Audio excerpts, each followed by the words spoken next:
ചെന്നൈയിൽ ജോലി ചെയ്യുന്ന തലശ്ശേരിക്കാരനായ കഥാപാത്രം. വയസ്സ് 38, ഇതുവരെ കല്യാണം നടന്നിട്ടില്ല.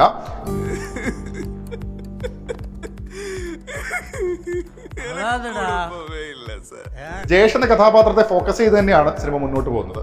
അതിൽ വിനീത് ശ്രീനിവാസന്റെ ഒരു ലൗഡ് പരിപാടിയുമുണ്ട്. മാമ്പറത്തെ ജയേഷ് ഈടെ കിടന്ന് കരഞ്ഞ് നിലവിളിച്ച കാര്യം പുറത്തറിയിച്ച് ആണുങ്ങളെ മക്കാറാക്കാൻ നോക്കിയാലുണ്ടല്ലോ കുരിപ്പേ. വിനീത് ശ്രീനിവാസന്റെ വേട്ടയാട് വിളയാടൽ എന്നുള്ളതാണ് ഒറ്റ വാക്കിൽ പറയാനുള്ളത്. ചവിട്ടി ചുമരമിൽ പറ്റിച്ചാളെ ഞാൻ ഉറിഞ്ചതാ. 38 കഴിഞ്ഞ യുവാവ് എന്നതും അയാളുടെ കണ്ടീഷൻസ് എന്നതിലുമൊക്കെ വരുന്ന സാഹചര്യങ്ങളെ പ്രകടനത്തിലൂടെ വിനീത് ശ്രീനിവാസൻ നല്ല രീതിയിൽ തന്നെ ലിഫ്റ്റ് ചെയ്തെടുക്കുന്നുണ്ട്. ഇന്റെ അളിയ അങ്ങേര് കിണ്ണ സാധനങ്ങളുണ്ട് സെക്കൻഡ് ഹാഫിൽ. എന്നെ പെറ്റ അമ്മയാണ്, മാമ്പറത്തെ ഭഗവതിയാണ്.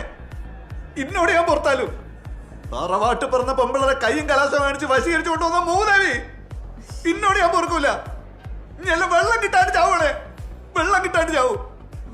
വിനീത് ശ്രീനിവാസന്റെ ആ ഒരു ക്യാരക്ടറൈസേഷൻ, പെർഫോമൻസ്, വിനീത് ശ്രീനിവാസൻ വളരെ എനർജറ്റിക് ആയി സിനിമയിൽ ഉണ്ടായിരുന്നു. നിങ്ങളൊരു തന്തയല്ല, നിങ്ങളൊരു തള്ളയല്ല, ഇനി ഒരു പെങ്ങളുമല്ല.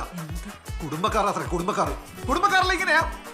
അങ്ങേര് ഇതുവരെ ചെയ്യാത്ത ക്യാരക്ടർ, നമ്മളധികം ട്രീറ്റ് ചെയ്യാത്ത, നമ്മളധികം കാണാത്ത വിനീത് ഒറ്റയ്ക്ക് തന്റെ ഷോൾഡറിൽ കൊണ്ടുപോകുന്ന ഒരു പടമാണ്. എന്തായാലും കയറി കണ്ടോ, അധികം ഞങ്ങൾ വലിച്ചു കിട്ടുന്നില്ല. Go and watch, both watching ആണ്.